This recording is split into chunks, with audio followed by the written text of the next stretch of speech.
Inyo pong napapanood ang Season 91 ng NCAA. Second quarter is about to get underway and Mapua leads the Altas 20-13. Maraming salamat sa inyong pagtutok at Ton Rojas kasama si Coach Migs Bustos at syempre kasama rin natin at courtside si Roxanne Monte Alegre. What a start for the Cardinals, Migs. I just feel that they're hungrier than the Altas sa simula ng second round. Well, of course, they have something to prove dahil wala ang kanilang mga key players. So, syempre, lahat yan gaganahan to get the win today. Pero syempre, ang Perpetual kailangan ganahan din sapagkat gaya na sinabi mo kanina, kung mananalo sila dito sa laban na to, they will tie the Knights and the Red Lions sa taas ng team standings. Well, for them to do that, talagang kailangan them to step it up now. Hindi mo na kailangan mag-antay hanggang mamaya para magising. No, for that sense of urgency to come in. Ito ang pinakamalaking kalamangan ng Mapua dito sa laban na to. 9-point lead as we see this great recovery by the All-Star Justin Serrano to prevent the easy basket. Thompson hindi nakalaro sa All-Star game dahil sa kanyang back injury and also recovering from that sprained ankle. Pero go hard pa rin daw itong si Earl Scotty Thompson sa ensayo. Well, of course, Anton, we have to congratulate Scotty Thompson and Josa Nimes for being drafted into the post. Ito si Allwell Oraime, napaka-efficient. 10 points na kaagad siya. 5 out of 6 from the field. Tandaan natin, 9 na players na naglalaro dito sa NCAA Season 91 ang na-draft noong weekend. And 6 of them were drafted in the first round. Yes. Talagang this goes to show na talagang merong talento dito sa pinakaunang collegiate sports league ng Pilipinas. The third three-point try para kay Scotty Thompson. Wala pa rin. Thompson, no-look pass para kay Bantayan. Nahirapan siya dahil sumalubong si Allwell Oraime, the #1 defensive blocker in the league. May foul sa ilalim. Well, for Scotty, he has good intentions. Talagang pag dumadrive siya, pag pumipenetrate, hinahanap niya ang kanyang mga kakampi. Pero an adjustment for him para makahabol sa larong ito is to, be more aggressive. If he drives, he can take that shot because he is licensed. Kita natin yung foul ni Bantayan kay Allwell Oraime. Total statistical points para kay Allwell Oraime, 598. And ang kanyang PAV, which stands for Players All-Around Value, is 66.49. And he's ahead of guys like Arthur De La Cruz, Scotty Thompson, Bright Acueti, and Ray Batak. Well, we must credit that dahil si Allwell Oraime, yung kanyang growth, napaka-steep dahil ang bilis na mag-mature. Diba? Even though he's just 18 years old, ahead of sila Bright, sila Art and Ray Batak, who has really been in this league for more than 1 year. You must really be happy if you're a coach, Atoy ko. Dahil ang magandang pinapakita ng iyong player. Dire-diretso si Stephen Q para sa uncontested fast break layup. 5 points for Stephen Q. Ngayon naman, balikan natin si Roxanne Monte Alegre who has this report on the Mapua side. Thank you, Anton. Coach Mix, nakasama ko nga kanina ang iniidolo mo na si Coach Atoy ko. At dahil nga kagaya sinabi niyo kanina, wala ang kanyang mga top players dahil sa injury, he is considering these as a series of unfortunate events. But he is praying that Allwell Oraime will be able to translate his statistical brilliance into a win. He just needs to finish strong. Hindi rin siya nag-expect masyado dahil 10 ang kanyang rookies. Ngayon naman, balik muna tayo sa inyo. Maraming salamat, Roxanne. It is Coach Atoy's Magnificent 10. Idol mo, partner. Magbabalik tayo dito sa ABS-CBN Sports in Action.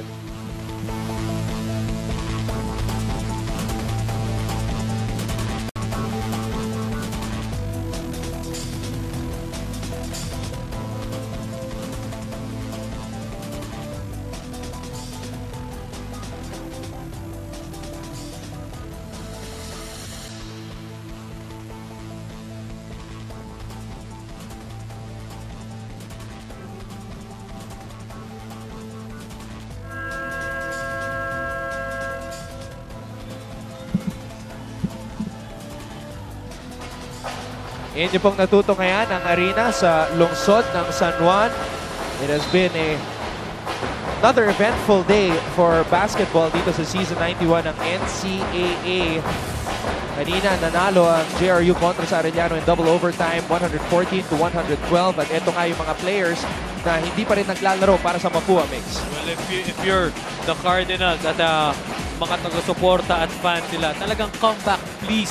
We're really dying and bleeding na bumalik itong si CJ Isit at Josan Dimes. Ito nga, nung JRU, they lost by 3 points at nung Letran din 3 points. So, pero again, bright spots para sa kanilang mga rookies as they can step up and prove their worth. Sometimes, the absence of top players can have a negative effect for a team. But for Mapua, that's not the case, Mix. Yeah, really not the case as they really have to step up their game, though they're still medyo bata pa sila. They have all the time para sila ay mag-improve. And speaking of Mapua, balikan natin si Roxanne Montealegre who has more on the Cardinals.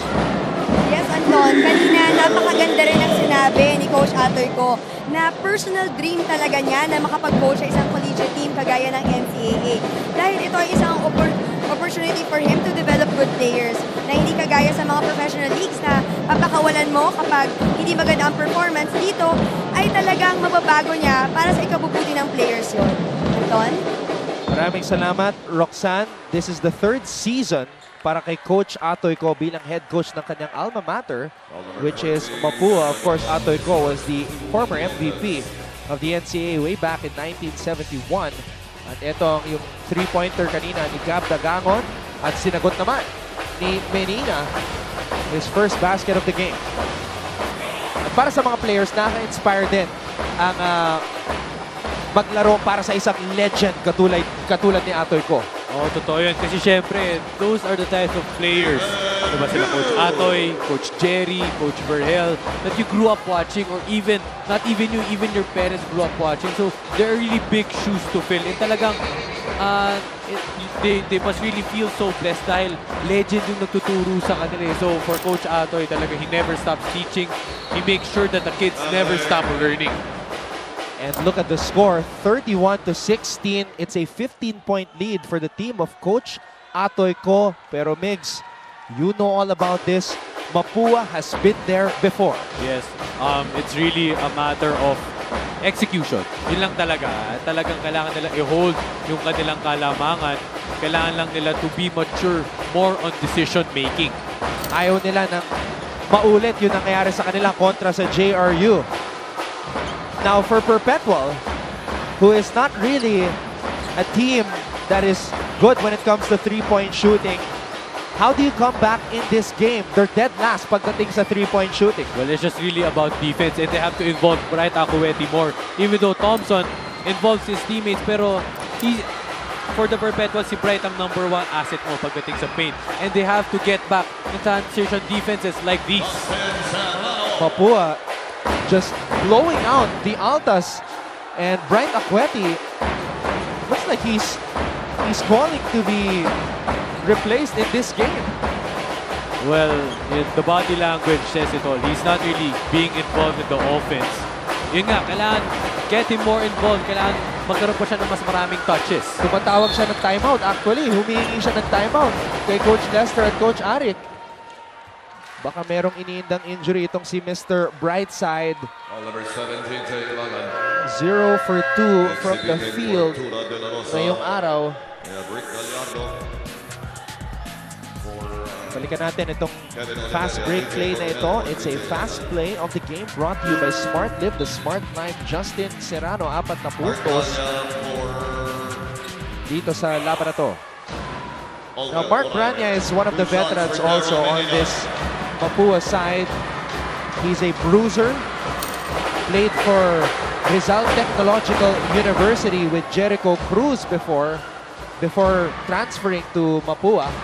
He's got to step up as one of the leaders. Yes, especially with Bright.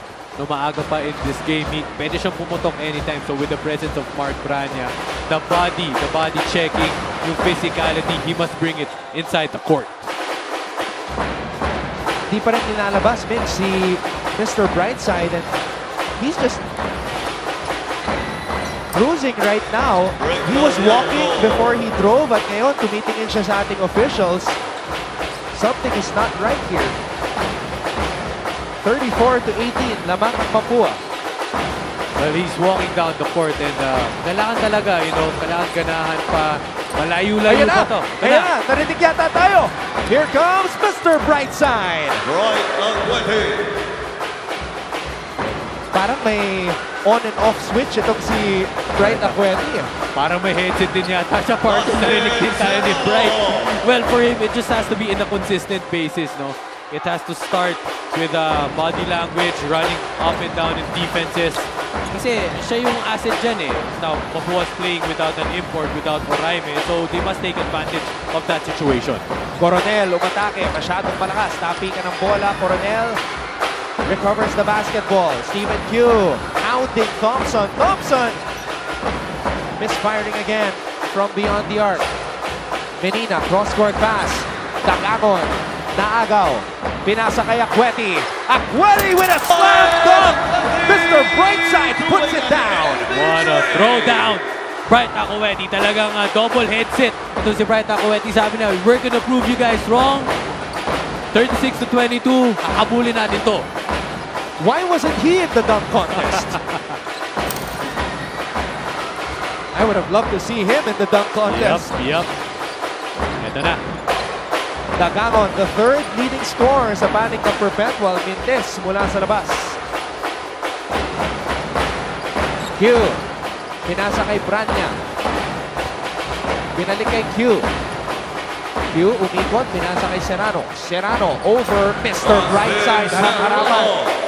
At na-develop din ni Serrano itong outside shot. No, for a big man, syempre medyo traditional eh. So, medyo hindi pa tumitira sa labas, pero Serrano proving us otherwise. At yeah, he added that asset to his game. Aguete. Tapingan ng bola. Napunta kay Coronel. Coronel, wala pa rin. Parang may takip sa ibabaw ng ring ng Perpetual dito sa first half. Q, pinasa sa loob. Branya. Basket is good for Mark Branya. Unang puntos for the veteran power forward. Well, Mapua leading by 18. Talagang napakalaking bagay ng kanilang fast break opportunities. That's why they're up right now with a big margin. Tama ka, partner. Mapua with 9 fast break points in the game. Let's take a look at this last sequence right here. A Master Guapo move of the quarter by Mr. Brightside. Watch out for more Guapo moves powered by Master.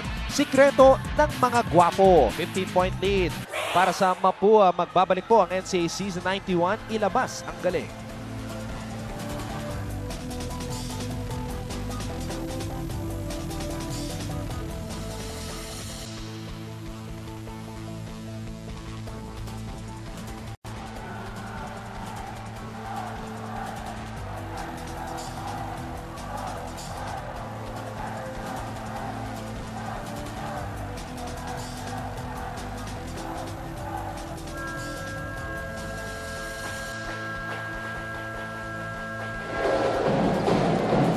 Nagbabalik ang NCAA Season 91 dito lang sa ABS-CBN Sports in Action.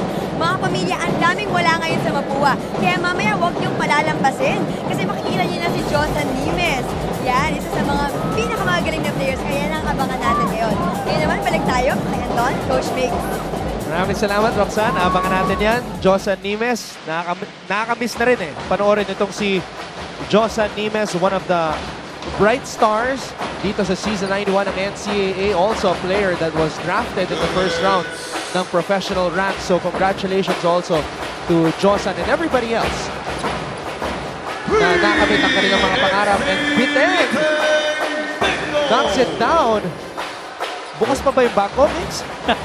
Mukhang napahabol ulit na exhibiting ang kanyang bank deposit. Pero don't look now, an 18-point lead. Grabe ang pinapakitang energy ngayon ng Mapua Cardinals. Dagangon, sumide-step, nakalusot sa depensa. Gab Dagangon, 8 points. Well, another player from the Altas, itong Gab Dagangon. Second-year player, talagang proving his worth inside, making big shots, making key stops. Talagang an asset, an X-factor para sa Perpetual Health.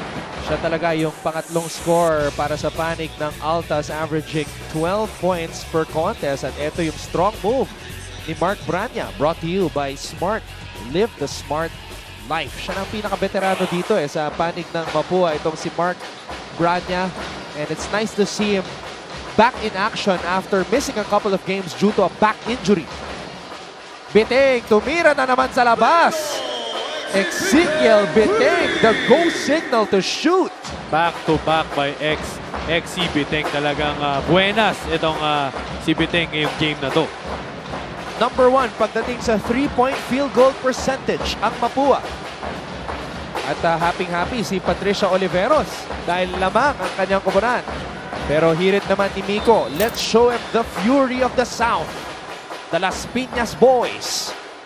The Altas boys, ika nga ni Boom La Brusca. Talagang kailangan talaga makahabol ng Perpetual Health para manaig ang kanilang koponan. Alam mo, feeling ko kung si Mr. Labrusca nag-cover ng game na to, biting paping! Biting paping, rhyming na rhyming. At swerte ng ating kasamang si Boom at si Coach Hammer sa kinover nila kanina. Double overtime, JRU nagtagumpay kontra sa Arellano, 114-112. And I also believe that's the first, second overtime game ngayong season na to. Grabe, yung arena was really jam-packed, talagang napakaingay. A thriller of a ball game na ibinuhat sa atin ng Chiefs at Heavy Bombers. Overall, that was the 4th game that went beyond regulation ngayon sa Season 91 ng NCAA. At nagpapasalamat kami sa lahat ng mga estudyante, sa lahat ng mga fans ng NCAA who come here to watch the games live at the arena sa lungsod ng San Juan. Kahit may pasok, holiday, talagang nakasuporta ang mga estudyante. Mintes ang tira ni JP Nieles. Rebound, napunta sa Altas. Thompson, pinasa sa kanto. Dagangon, binalik kay Thompson. Ese, dinabas ang bola. Dagangon, binangga ni Serrano. Well, we're still not in the penalty situation dahil 2 fouls pa lang ang Mapua Cardinals. It's important for the Perpetual Health to make a good possession sa last shot na ito. 18 segundo na lang ang nalalabi. Thompson drives baseline, kicks it out. They go back inside. Dagamon, Ese, unable to tip it in. Ito na ang Cardinals, huling pagkakataon. Nieles, pinasa sa kanto. Biting for 3. Biting.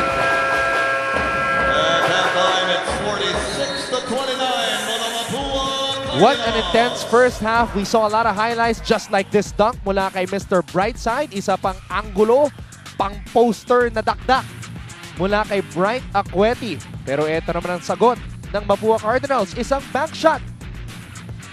Hinabol pa yung deposit. Lamang ang Mapua, 46-29 kontra sa Perpetual at the half.